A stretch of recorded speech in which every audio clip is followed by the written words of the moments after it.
जो कुछ भी पाकिस्तान में हो रहा है, मुझे लग रहा है कि पाकिस्तान एक अराजकता की ओर बढ़ रहा है। और जब अराजकता होती है किसी देश के अंदर तो पड़ोस के लिए वो ज़्यादा खतरा होता है, खासकर भारत के लिए, क्योंकि पाकिस्तान में यदि पॉलिटिकल इनस्टेबिलिटी होती है, अराजकता जैसी स्थिति होती है, तो उसके सेना के लोग चाहेंगे कि भारत के साथ टकराव की तरफ बढ़े, ताकि उनके अंदर जो है वो जो मास है, जो अपराइजिंग्स उनके खिलाफ जो हो रहा है, एस्टेब्लिशमेंट के खिलाफ हो रहा है, वो थोड़ा सा दब जाए और लोग जो है वो सेना के साथ आकर के खड़े हो जाएं कि भारत के साथ युद्ध हो रहा है।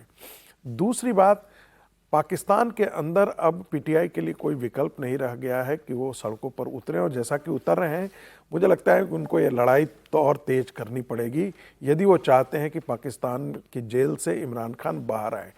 एक बात तो बहुत साफ दिख रही है कि 2025 ने एक ऐसा परिदृश्य दिखाया कि लगा कि अब यूएन जैसी कोई संस्था नहीं रह गई है। बिल्कुल ठीक। जो वर्ल्ड ऑर्डर जो है कंप्लीटली डिसऑर्डर में बदल गया है। कहीं भी यदि आप कहें कि कोई दुनिया का कोई बहुत बड़ा इंस्टीट्यूशनल गवर्नेंस रह गया हो, पहले हम देखते थे कि भाई इंस्टीट्यूशनल गवर्नेंस का मतलब है कि यूनाइटेड नेशन के बाकी जो ऑर्गन्स थे, यूनाइटेड नेशन खुद भी उसका सिक्योरिटी काउंसिल है या बाकी उसके अन्य जो संस्थाएं हैं, पूरी दुनिया के हर मुद्दे पर कहीं ना कहीं एक मीडिएट करती हुई दिखती थी, पूरी दुनिया एक साथ आते हुए दिखता था। अब दुनिया का कोई ऐसा कोना नहीं दिख रहा है। अब यदि हम एशिया में आ जाते हैं तो जापान और चीन के बीच में टकराव बढ़ गया है। चीन और ताइवान के बीच में टकराव हमको साफ साफ दिखाई दे रहा है। भारत और पाकिस्तान के बीच में दिख रहा है, भारत बांग्लादेश के बीच में दिख रहा है, नेपाल के अंदर जो है वो दिख रहा है, थाईलैंड कंबोडिया दिख रहा है। तो पूरा एशिया का ये इलाका अशांत दिख रहा है। यदि हम सेंट्रल एशिया में चले जाते हैं तो अभी यमन पर जो है वो सऊदी अरब ने अटैक कर दिया है, ईरान पर जो है वो इजराइल ने अटैक किया है, अमेरिका ने अटैक किया है। यदि हम फिर आगे दक्षिण अमेरिका में चले जाते हैं तो वहाँ वेनेजुएला के साथ जो है वो अमेरिका का टकराव आपको दिखाई दे रहा है। यदि यूरोप के अंदर हम चले जाते हैं तो यूरोप के अंदर जो है वो खुद यूक्रेन को लेकर के पूरा यूरोपियन यूनियन एक जगह इकट्ठा हुआ पड़ा है, तो रसिया के साथ उनका टकराव साफ साफ दिख रहा है। तो दुनिया का कोई ऐसा कोना नहीं दिख रहा है जहां पर हमको टकराव के बादल नहीं दिखाई दे रहे हैं।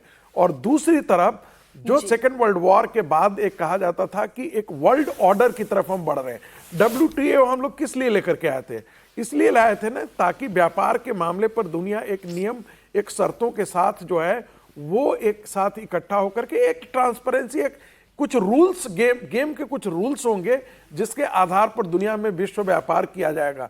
लेकिन अभी तो टैरिफ लेकर के अब तो हम जिसे हम कहते थे पहले बायलैटरल ट्रेड, अब तो पूरा का पूरा bilateral one two one trade का कहानी तो सारी पावर की है। लोगों को ये लगता है कि ये केवल विस्तारवाद है। नहीं, ये विस्तारवाद नहीं है, ये इकोनॉमी है। सारी जंग इकोनॉमी के लिए है। जो अभी आपने कहा कि ट्रेड वॉर भी है, एक अस्थिरता भी है, ये देशों के बीच की जंगें भी। आपने हालांकि बहुत आपने रशिया, यूक्रेन, यूरोप, सारी कंट्रीज को आपने इन्वॉल्व किया। एक लाइन से बोल रहा हूं, जो हम लोग बार बार कहते हैं ना ग्लोबल विलेज, कोई ग्लोबल विलेज नहीं है। ग्लोबल विलेज कहने के लिए अपने व्यक्तिगत और अपने देश के इंटरेस्ट को प्रोटेक्ट करने की बात है बस। बिल्कुल ठीक। बाकी आप कहते हैं ग्लोबल लेकिन आप काम करते हैं लोकल।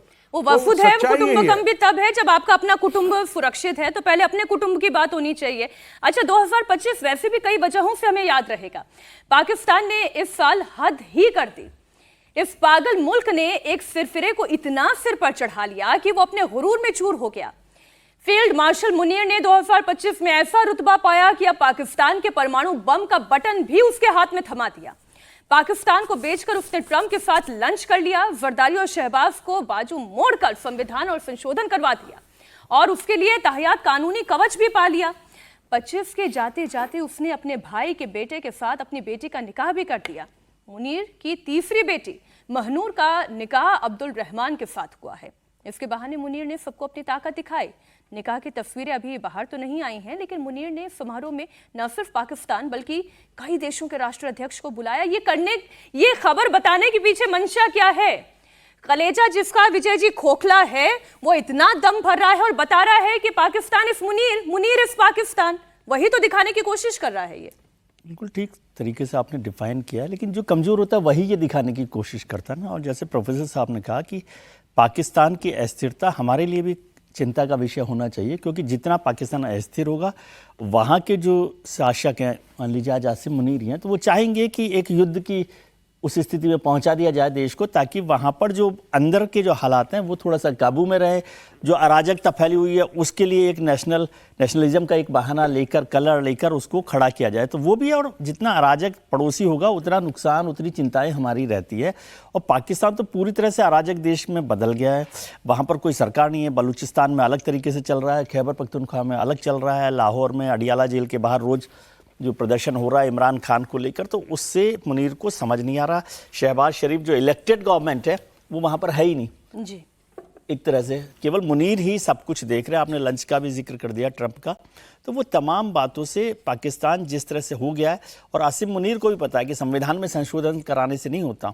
अवाम यदि अगर उनके साथ नहीं होगी तो मुश्किल होगा, और युद्ध में वो जाएंगे तो इस बार तो आपने बता ही दिया, आपकी चेतावनी भी सुनी ली होगी उन्होंने कि क्या होगा वहाँ। तो इसलिए वहाँ पर पाकिस्तान की मुश्किलें हैं। और दुनिया भर का जिक्र प्रोफेसर साहब ने किया, उसमें यूनाइटेड नेशंस के लिए एक बात मैं कहना चाहता हूँ कि यूनाइटेड नेशंस कमज़ोर हो गया, उससे दूसरे देशों में कोई मदद नहीं मिल रही, वो तो है ही, लेकिन उससे एक जंगल राज हो गया। क्योंकि यूनाइटेड नेशंस था कि भाई सबको देखकर एक बराबरी का कानून सबके लिए लागू हो। अब तो जिसके पास ताकत है वो करे, तो जंगल राज बढ़ रहा है। जो ट्रंप साहब का टैरिफ है वो जंगल राज है ना, मर्जी हो जिसको कर देंगे, जिसकी लाठी उसकी भैंस, जिसकी लाठी उसकी भैंस।